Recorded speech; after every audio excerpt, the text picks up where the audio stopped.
Good morning and welcome to Gnan Manjari Vidyapith digital platform. I am Manish Kanotra is going to take your economics chapter number 2 fundamental concepts and terminologies. In last lecture we have started revision. In it we have taken revision of chapter number 1. Today our chapter number 2's revision we will start, that is fundamental concept and terminologies. So let's start our revision. First of all, price and value. What is price and value? Difference between price and value. We will discuss. Value or price, both are different. Yes, they are used as synonyms of each other, but in viewpoint both we can say is a different. તો જોઈએ આપણે, in everyday language we use the word price and value alternately to denote the same meaning. But this, for instance, we make statement this good is expensive, this good is valuable, this good has high price. When these statements are made without drawing a difference between price and value. In economics, the concept of price and value are different, and it is necessary to understand it. Value can be understood from the 2 points, from viewpoint of use value and from the viewpoint of exchange value. So, આપણે જોઈએ પહેલા use value. So, the use value is determined by the usefulness of a commodity to a consumer or his or her various needs. For example, food, water, sunlight, etc. have a high use value for all people in general. તો use value કેવી છે, એની યુઝફુલનેસ છે, એની માટે જરૂરી કેટલું છે જીવનમાં, એને યુઝ વેલ્યુ કહેવામાં આવે. હવે એક્સચેન્જ વેલ્યુ જોઈએ તો when a commodity or service is exchange for another commodity or service, then the worth of one unit of this commodity measured in terms of the amount of other commodity which it can be exchanged. So, worth is called exchange value. For example, if 1 kg of wheat exchange for 1 kg of rice, then the exchange value of 1 kg of wheat is equal to 1 kg. તો exchange value હવે આવી છે. આપણે use value એટલે કે એની યુઝફુલનેસ, use life કેટલી છે એ વિશે હતી. હવે એક્સચેન્જ વેલ્યુ, તો કોઈ પ્રોડક્ટ આપણે લઈએ છીએ તો એને એક્સચેન્જ કરવાની વેલ્યુ કેટલી છે, એક પ્રોડક્ટ સામે આપણે બીજી પ્રોડક્ટ દઈએ છીએ તો એ પ્રોડક્ટની સામે આપણે કેટલા પ્રોડક્ટ્સ લઈએ છીએ તો એ એની યુઝ વેલ્યુ. તો અહીંયા વીટમાં અને રાઈસમાં કીધું તો કે એક કિલો ઘઉં આપણે દઈએ છીએ તો આપણને 1 કિલો ચોખા મળે છે. તો અહીંયા 1 કિલો ઘઉંની એક્સચેન્જ વેલ્યુ શું થઈ, તો 1 કિલો ચોખા થઈ. ક્લિયર? તો રિલેશન બિટવીન યુઝ વેલ્યુ એ તો આપણે ડિસ્કસ કરીએ છીએ. તો યુઝ વેલ્યુ આપણે જે વાત કરી એવી રીતે જ છે. તો યુઝ વેલ્યુ આપણે એમ કહી શકીએ કે જેની યુઝફુલનેસ હોય છે એને યુઝ વેલ્યુ કહેવામાં આવે છે. એની મે બી સ્કેર્સિટી ઓફ સપ્લાય હોઈ શકે છે, ડિમાન્ડ વધી શકે છે. અને એક્સચેન્જ વેલ્યુ છે તો એ એક્સચેન્જ વેલ્યુ આપણી પ્રોડક્ટ છે એને બીજા સામેની પ્રોડક્ટ સામે કઈ રીતે આપણે એક્સચેન્જ કરી શકીએ. બંનેનું રિલેશન આમ ગણો તો નથી, but if there is then we can say what is the use value of air. એરની, સનલાઇટની એની યુઝ વેલ્યુ શું છે, એની કિંમત કંઈ નથી. Their price is not there, but exchange વેલ્યુમાં પ્રાઇઝ બતાડવામાં આવશે. પ્રાઇસ કઈ રીતે, તો તમે 1 કિલો ચોખા ઘઉં દઈને 1 કિલો ચોખા લીધા તો 1 કિલો ચોખા એની પ્રાઇસ છે. એર, સનલાઇટ વગર તમારે ચાલે નહીં, એની યુઝફુલનેસ ઘણી છે, બટ એની વેલ્યુ પ્રાઇઝ નથી, એની પ્રાઇઝ ન માપવામાં આવે. ક્લિયર? જોઈએ હવે price. If a commodity is exchange for money then such monetary exchange value is termed as price. તો કોઈ પ્રોડક્ટ છે, આપણે 1 કિલો ચોખા લેવા બજારમાં જઈએ તો એની સામે આપણે 30-40 રૂપિયા જે દઈએ છીએ તો એ 30-40 રૂપિયા એની પ્રાઇસ થઈ છે. મોનેટરી વેલ્યુ સામે આપણે એક્સચેન્જ કરીએ છીએ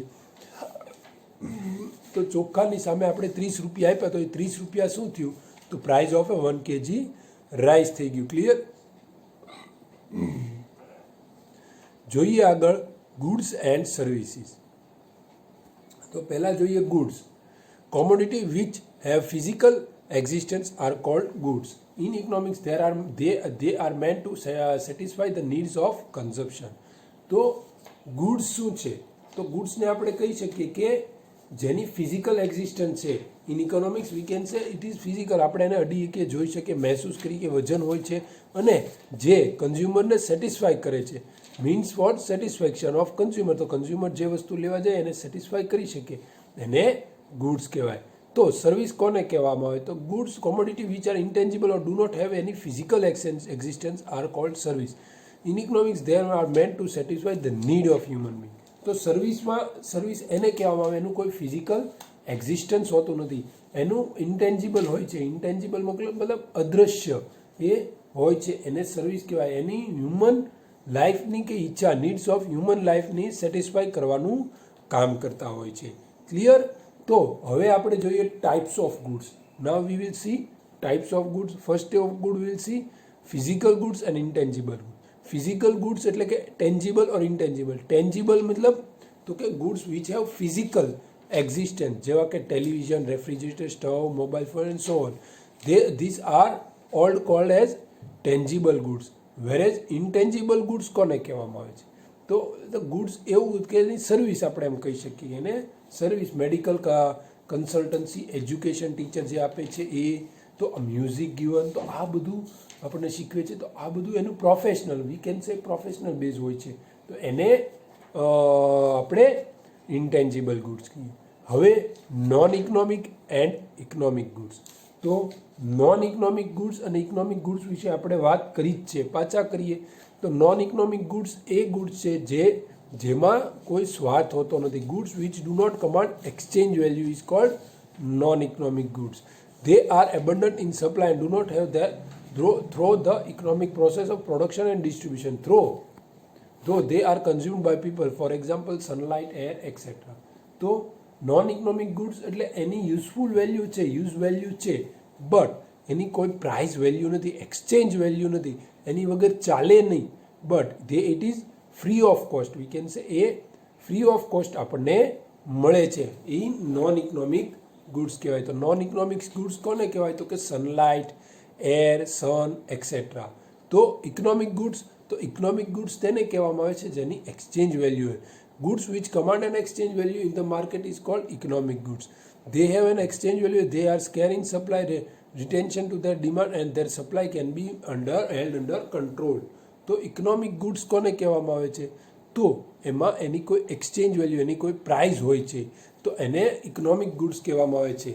એમાં એની આપણે સપ્લાય અટકાવી શકીએ છીએ, વધારી શકીએ, એની ડિમાન્ડ વધી શકે છે, ઘટી શકે છે. આપણે એની સપ્લાય ઉપર, ઇકોનોમિક ગુડ્સની સપ્લાય ઉપર કંટ્રોલ લાદી શકીએ છીએ. તો એને આપણે ઇકોનોમિક ગુડ્સ કહીએ છીએ. ક્લિયર? જોઈએ આગળ ડ્યુરેબલ એન્ડ પેરિશેબલ ગુડ્સ. તો પહેલાં આપણે જોઈએ ડ્યુરેબલ ગુડ્સ. ડ્યુરેબલ ગુડ્સ કોને કહેવામાં આવે છે? તો તેવા ગુડ્સ જે ગુડ્સ આપણે લાંબા સમય સુધી ચાલી શકે એને ડ્યુરેબલ ગુડ્સ કહેવાય. જેવું શૂ, ક્લોથ્સ, ટેલિવિઝન, રેફ્રિજરેટર એક્સેટ્રા. તો પેરિશેબલ ગુડ્સ કોને કહેવાય? તો એકવાર યુઝ કર્યા પછી એ ફરી યુઝ ન થઈ શકે, કે શોર્ટ ટર્મ માટે જ હોય છે.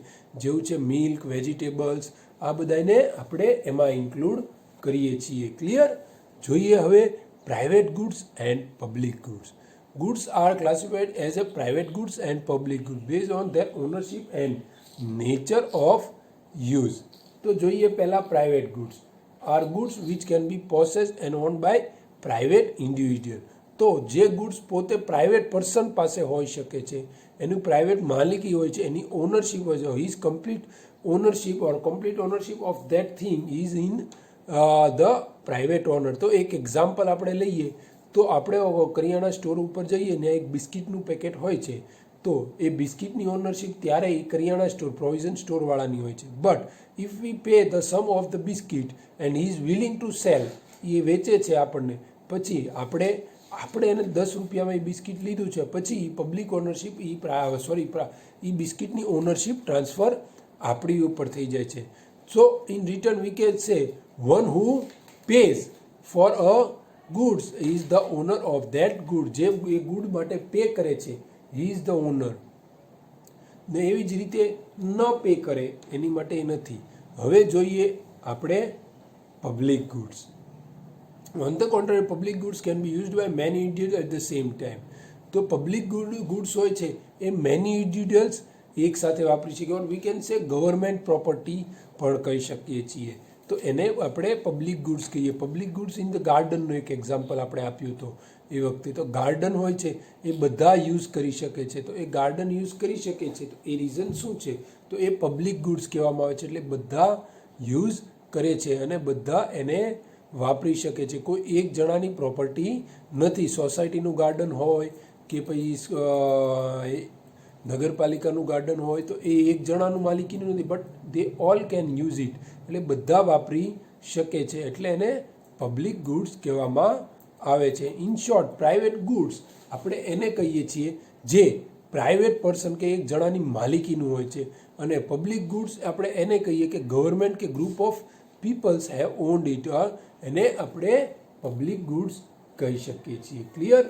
જોઈએ આગળ consumer goods and producer goods.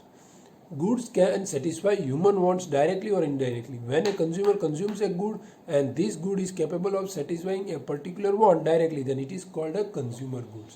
તો કન્ઝ્યુમર ગુડ્સ કોને કહેવાય? તો કે જે ડાયરેક્ટલી કન્ઝ્યુમરને વાપરી શકે છે.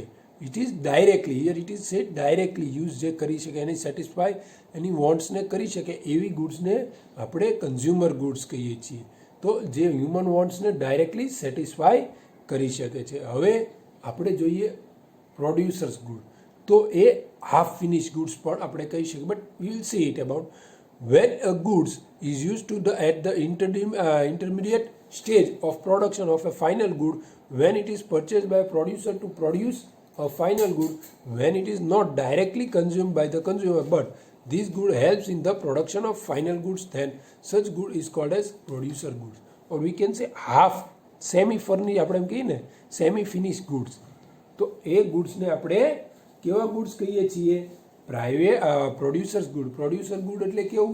તો કે જે રો મટીરિયલ હતું, રો મટીરિયલમાંથી સેમી ફર્નિશ થયું, but still it has to be finish ગુડ્સમાં હજી કન્વર્ટ થવાનું છે. તો એ એક જણાનું જે ફિનિશ ગુડ છે એ બીજા મેન્યુફેક્ચરરનું રો મટીરિયલ છે, તો એને આપણે પ્રોડ્યુસર ગુડ કહીએ છીએ. That goods cannot be directly used by consumer. Consumer directly એને યુઝ ન કરી શકે, એટલે એને આપણે પ્રોડ્યુસર ગુડ્સ કહીએ. Still they it has to go under manufacturing process and afterwards it can be use directly by the customer. So such type of goods can be said as a producer's good. એટલે producer goods શું છે? તો એને આપણે example લઈએ તો કે farmers છે એ કપાસ લાવે છે, તો એ કપાસ એની ફિનિશ ગુડ્સ છે. બટ આપણે જીનિંગવાળા લઈ જાય છે તો એમાંથી ગાંસડી બનાવે છે, તો એ જીનિંગવાળા માટે એ રો મટીરિયલ થઈ જાય છે. ફર્ધર એ ગાંસડી બની અને આગળ આપણે એમ કહીએ કે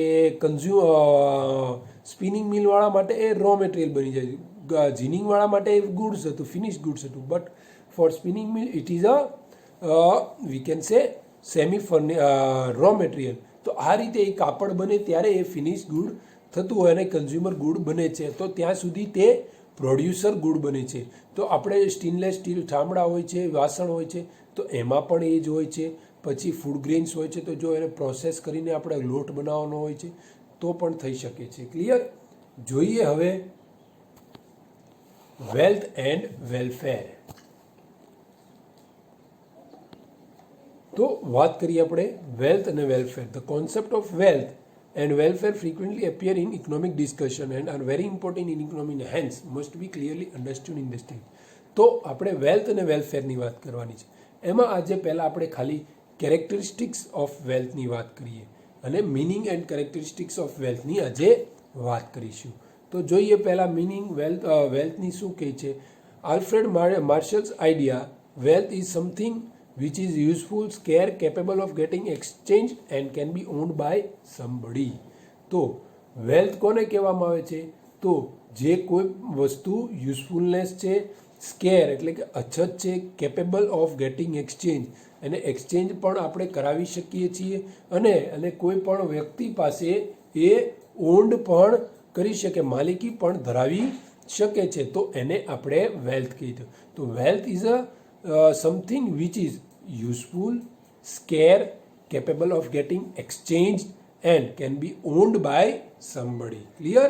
તો હવે જોઈએ આપણે characteristics of a wealth. We will see today the characteristics of wealth.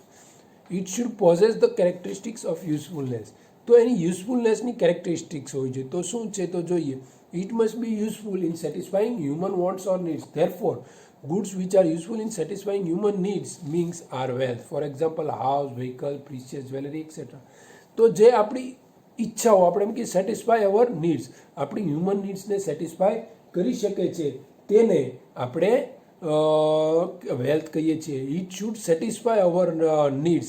Human નીડ્સને એ સેટિસ્ફાય ઇઝીલી કરી શકવા જોઈએ. તો એક્ઝામ્પલ આપણને આપ્યું છે house, vehicle, precious jewellery etcetera. Clear? તો હવે જોઈએ બીજો point, it should be scarce, એની અછત હોવી જોઈએ. જો યુઝફુલનેસ તો એર સનલાઇટની પણ ઘણી છે, બટ ઇટ ઇઝ ઇન એબન્ડન્ટ, એની કોઈ સ્કેર નથી હોતું, એ આપણે જેટલું જોઈએ એથી વધારે ઘણું વધારે છે. તો આ રીઝન છે, એની વેલ્યુ નથી, એક્સચેન્જ વેલ્યુ નથી એની. બટ આ સનલાઇટની જગ્યાએ આપણે એમ કહી શકીએ કાર, વી કેન સે અગેન કાર છે, પછી કોઈ ગુડ્સ એવી છે, કન્ઝ્યુમર ગુડ્સ છે, તો એની વેલ્યુ એક્સચેન્જ વેલ્યુ હોય છે. ફૂડ ગ્રેન્સ છે, એની એક્સચેન્જ વેલ્યુ, તો એની એક્સચેન્જ વેલ્યુ શું કરવા છે, તો એની અછત પણ ઘણીવાર પડે છે. It is scarce, it is not in abundant use, એનું એબન્ડન્ટ નથી હોતું, એની ઘણીવાર અછત પણ પડે. તો જે વસ્તુની અછત પડે છે એને આપણે વેલ્થમાં કન્સિડર કરીએ. Plus they have exchange value, એને એક્સચેન્જ વેલ્યુ છે. સનલાઇટની વેલ્યુ ઘણી છે, યુઝ વેલ્યુ ઘણી છે, but it doesn't possess of exchange value, એને એક્સચેન્જ આપણે કરી શકતા નથી. એટલે ઇકોનોમિક્સમાં આપણે એને વેલ્થ તરીકે આપણે ગણવામાં નહીં આવે. Clear? It should have physical or intangible and intellectual existence.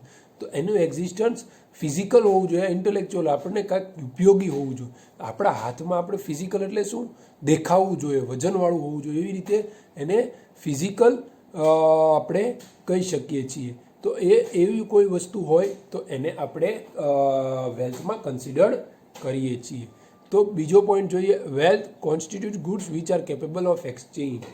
તો હમણાં જ આપણે વાત કરી, now only we have talked about it. તો આપણે again we will talk about it. તો એમાં એમ કહી શકીએ કે goods which have consist capable of exchange, તો એ એક્સચેન્જ કરવા માટે કેપેબલ છે. તો એવી ગુડ્સને આપણે વેલ્થ કહીએ છીએ. તો આપણે ફૂડ ગ્રેન્સની વાત કરી હતી, 1 કિલો ચોખા આપણે લેવા છે અને આપણી પાસે 1 કિલો ઘઉં છે, તો 1 કિલો ઘઉં સામે 1 કિલો આપણને ચોખા મળે છે.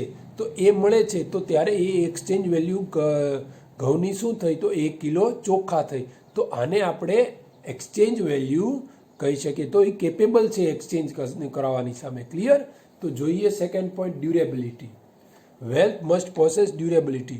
Durable goods can be used for future exchange and for satisfying future needs and therefore become wealth.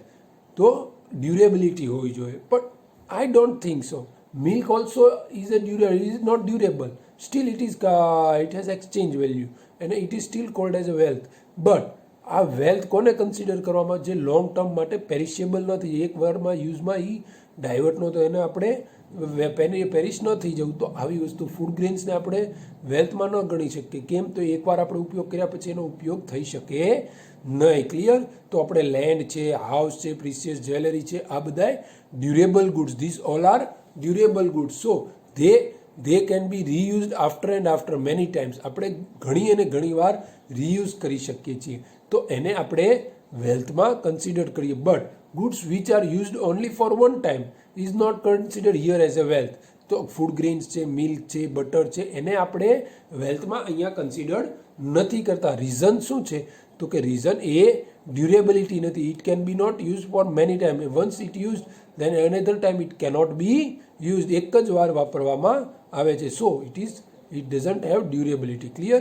So this was our topic for only today. In next lecture we will continue our chapter 2's revision. Clear?